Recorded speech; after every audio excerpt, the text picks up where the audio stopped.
Hello, everyone. I'm Nick Bradley. I'm Evil Mog. And I'm Dave Bales. Welcome to Not the Situation Room. Got a bit of a different episode for us today, guys. So we're gonna actually reel in our little, our normal shenanigans and jokes and crazy talk. Well, I take it back. They'll probably be jokes. I can't not joke, but we are going to focus on a very specific single topic this time. But don't worry, our amazing cast will be back, and we will be back to our normal crazy talk in the next episode. It's crazy pants, and if you've been here a while, you know exactly what that means. I still don't know where Space Road came up with Crazy Pants, and yet somehow it was the most viewed episode for the longest time. I have no idea. I mean, this might be the most viewed because we're talking about what everyone's thinking about today, and that's AI. It very well could be. So then on that note, you know what? Let's jump into it. All right. So I'm gonna read as we expected me to do. Claude Mythos Preview. It is a frontier AI model that was announced by Anthropic in April 2026 that represents a step change in autonomous cybersecurity capabilities. Unlike its predecessors, Mythos demonstrates an unprecedented ability to not only identify thousands of high-severity zero-day vulnerabilities across major operating systems and browsers, but also to autonomously chain them together into complex working exploits with a success rate of over 70%. Because the model successfully surfaced flaws that had evaded human researchers for decades, including a 27-year-old bug in OpenBSD, Anthropic has deemed it too dangerous for public release. Instead, it is being restricted to Project Glasswing, a defensive consortium of tech giants and open source organizations aimed at patching critical infrastructure before these agentic offensive capabilities proliferate among malicious actors. So, being a sports fan, I'm just going to tell you the stat that jumped out at me in the 70%. A lot of people would say, oh, it's 70%. It's not like it's a 99% success rate. Well, in baseball, you fail 70% of the time and you're still in the Hall of Fame. That means you're one of the best ever. 70% is nothing to sneeze at. I would say if it was 90 plus percent, I would actually probably look into my whole, threat to go back to being a Luddite. I'm going to go into the jungle all by myself with my little bone knife here, and this is how I'm going to survive. No more tech, just the clothes on my back and a bone knife. That's what I'm doing. You Yeah. still have that option right now. I mean, if things get much worse. But here's the thing, though. The sky always tends to be falling. We've been through this, what, our fifth, sixth, seventh apocalypse in the last couple of years. It seems the cybersecurity industry, yeah, goes through this. I do want to point out, though, that there's a couple of things in the announcement that were really more marketing than anything else that has the market really reacting. So they claimed that they could find a vulnerability for $50 a run. There was a stat, though, that it took $20,000 worth of runs and no way of determining which run would actually find the vulnerability. So it was really close to $20,000. Really, I think this is a way of AI selling more tokens. My thought on the matter is, first off, I need to make sure I state that I am not responsible for starting any of those apocalypses, so I cannot be held at fault. However, being that many of us have been through a few of these cyber apocalyptic events, I think this one is going to have a shelf life, right? I think there's going to be a half life on it, and eventually things are going to return to normal because you can't find all of the undiscovered zero days continuously. Eventually, you're going to run out of undiscovered zero days, and then it's going to be back to finding zero days in the new stuff again as it was previously. But it's just going to be quicker now, though. True, A 0 day would be a true 0 day now. It wouldn't but be a 1 day. weren't we already at like less than 24 hours from disclosure to Sure. exploitation as it was? Yeah, I mean that's always been the general rule of thumb is like a day is a 0 day, but this is going to be within hours of Look, release. I am by no means saying that this isn't awesome in a way, right? Oh, it This is is. a crazy awesome jump as far as like my love for technology and sci-fi. I feel like, oh man, more sci-fi stuff is becoming real. This is awesome. And then I hear that music in the background. Like, no, no, no, not that one. Not the Terminator one. That one I don't want to become real. But yeah, I think, did any of us not see this coming? Well, and that's the thing. The big thing I want people to understand about this is vulnerability disclosure, or sorry, vulnerability discovery itself is a very labor-intensive process. Whether that's tokens or people, you still need the labor. And the cost of a researcher doing this versus the cost of a machine doing this is roughly about on par at this point. $20,000 worth of tokens, $20,000 worth of people time. It's just compressed. Now, the other stat I want people to point out is they were talking about how that this vulnerability was done by somebody without training, specifically cybersecurity training. But bear in mind, OpenAI and Anthropic and any other of the vendors out there only hire extremely senior SWEs, like people who've been CTOs and are 10x coders. So they're already extremely experienced developers. They just don't have the specific cybersecurity domain knowledge. So you still need some kind of skill to guide and build the testing harnesses around the experience. And those people cost money. What this is going to do is increase the pressure on people and will eventually lead to burnout from the defenders. I mean, if you look at the curl vulnerability, it was AI slop, AI slop, AI slop. Oh my God, we're getting real actual vulnerabilities now that have actual work to it. So all it's going to do is increase the capability of the reports, but we're still going to need to staff people up now to both triage as well as discover new vulnerabilities because you can't just make the AI go 100% autonomous. Well, and maybe you have an answer to this, but where are we then with this taking the next step, right? So it's going to, scan, do the research, figure out the vulnerabilities, figure out the exploits, all this stuff. When does it go to the next step and auto mitigate as well? Like we found all this stuff. Oh, and we fixed it all. Well, they're already releasing patches when they find these vulnerabilities, right? Like if you look at the FreeBSD bug, they released it with a patch. Now, I want to highlight the FreeBSD bug was a crash, a denial of service, not a remote code execution. I mean, there were some paths that had something, they're exploitable, but nothing really has changed other than, oh, look, we got some super secret model. If you go look at OpenAI the next day, or actually yesterday, they released, we're going to open all of our models if you pass the cyber verification program as a counter to the "is too dangerous to release." And then 24 hours later, Anthropic released, "Oh, we're now opening our cyber program for different models, not necessarily Mythos." So this feels a lot like Me Too marketing stuff. I mean, don't get me wrong, the Black Hat LLM models from Unprompted and the capabilities are there, and these things can do some amazing things, but there's also a lot of hype around what they can do. Well, there's going to be hype regardless, right? Yeah, I That's was just I the was way going of to the say the world. exact same thing. The way, yeah, the world is built on hype. The Me Too model that they've got going there. I mean, is it any good? That's They're just that's why we following. get between 100 and 200 views on our videos. But if we did a video on us eating, hot peppers till one of us pukes, we'd probably get 1 million views. Right. Like you can create Mythos right now, today, by using a small, lightweight model and brute forcing over every single line of source code, piece by piece, using, some of those. There's also now a website out there that says when the other models should catch up in terms of capabilities, either to 80% or 90% of Mythos. And right now they're saying 228 days by the time general purpose open weight models reach this level of capability. So what I'm not taking from this is, okay, we've got the big shiny sky is falling, but we now need to have is a wake up call to scale up our defender capabilities because you throw in the various layoffs, lack of people, the burnout. This last year has not been kind in the labor market. We're going to need all those people back to go triage all this stuff that's about to go send our way. Okay, It's that's a way to put a silver lining on it. Yeah, I was going to say it's a lot of people going to be back in the workforce that are sitting at home right now wondering how they're going to get their next meal. Right. It's I mean, the problem not a is they're bad going to thing. need AI skills. Right now, Yeah. people need to skill up. Every job I see is AI, AI, AI. So now's the chance. Go retrain on AI because the next hype cycle is going to hit in what, 3, 4 months when Black Hat comes out or, DEF CON or whatever. Nick and I have been doing that for a while now. We've become in our little circle the AI go-to people. Oh And, yeah, I feel good about that because I know that I can go anywhere and put my AI skills to use and they work. we jumped on So that bandwagon as soon as it rolled up. boy, did we.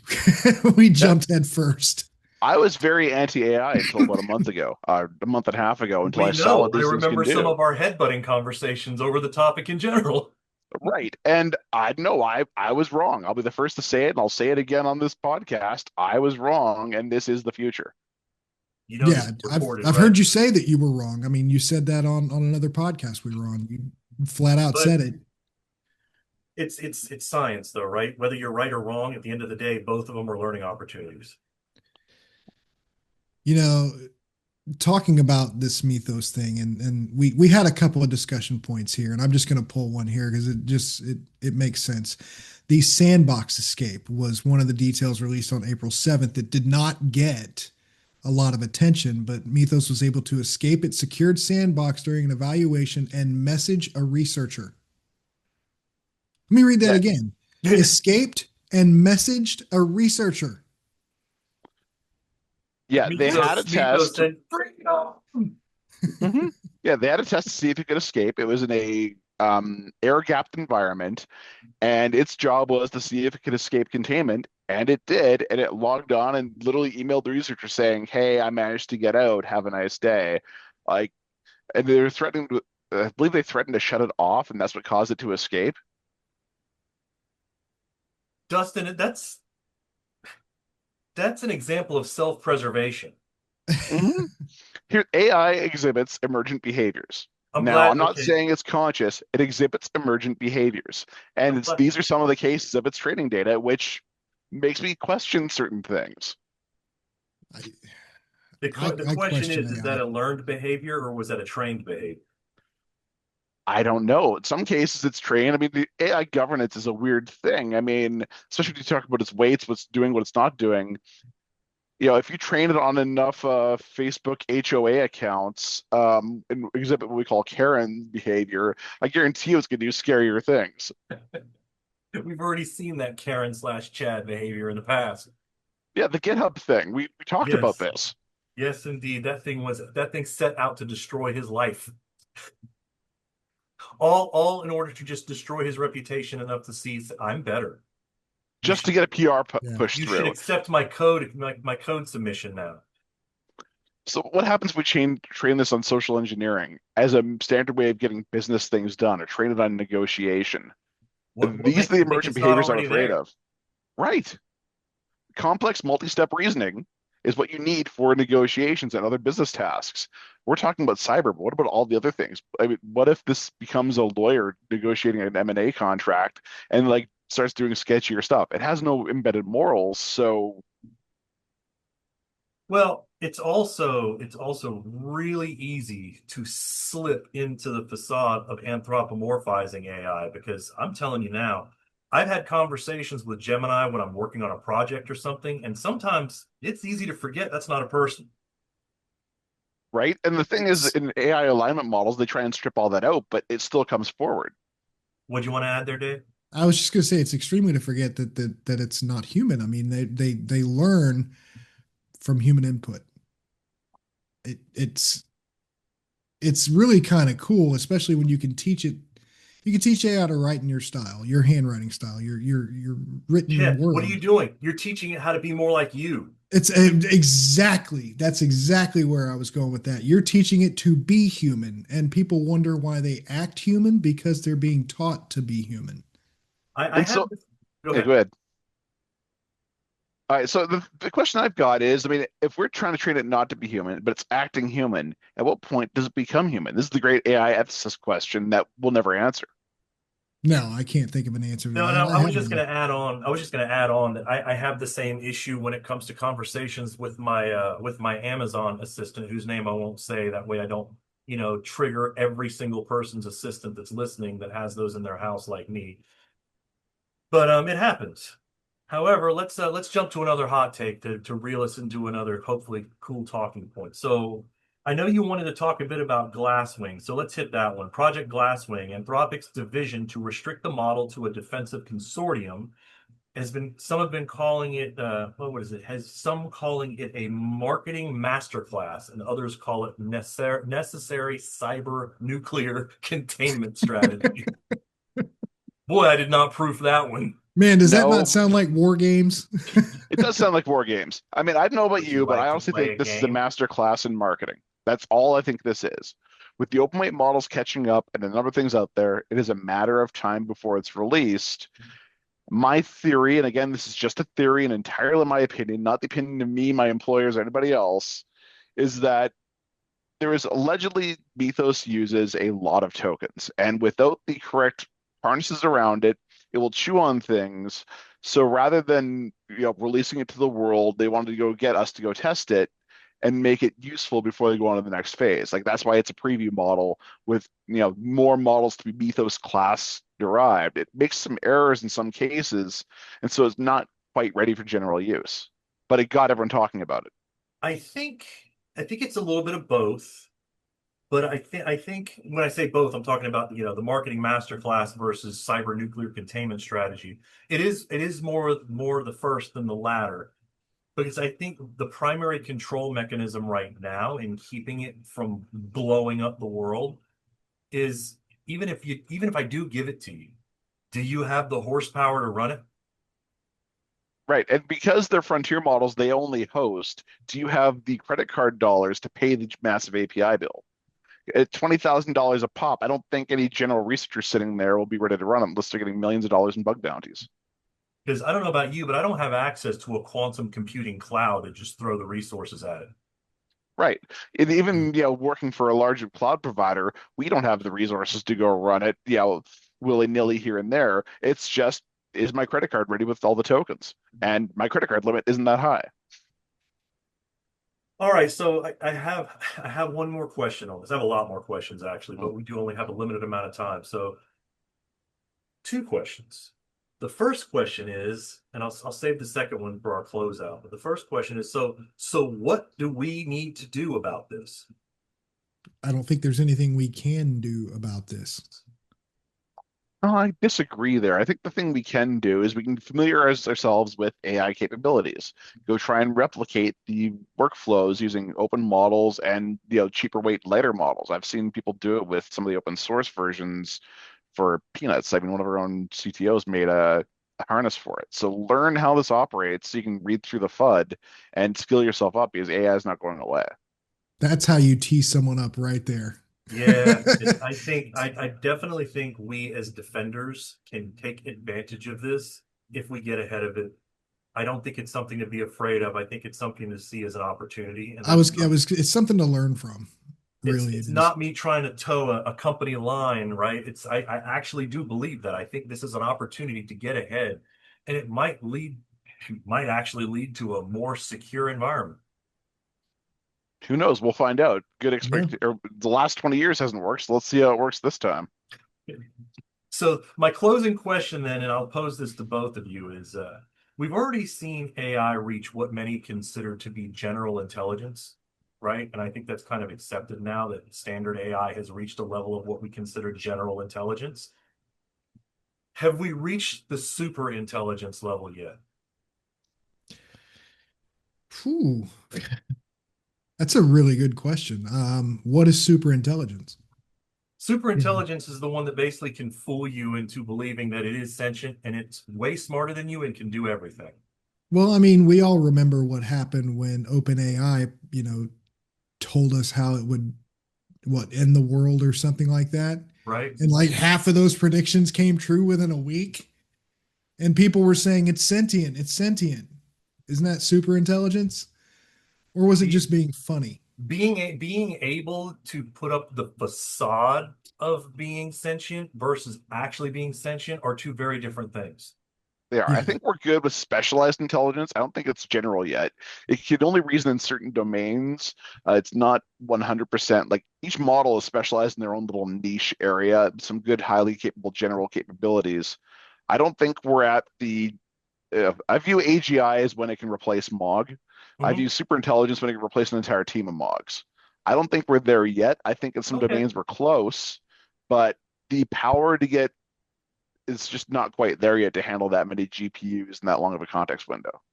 When you start talking multi-day context windows and that kind of like couple trillion tokens, then we'll talk. But until then, I still think we're in specialized. Okay. I didn't expect that. Okay. Yeah. I mean, it makes total sense to me. Well, gentlemen, I think that's a wrap because we're about to be out of time here, and I don't want to keep running longer because I know we can just keep talking about this for another 20 minutes, but then our audience will lose us. Yeah, So, Mog, thanks for your time. Dave, glad to have you back, buddy. I And am back. all of you, thanks for watching. So, like, follow, share, subscribe, leave us a comment on other things you might like to hear about, and We will see you next time.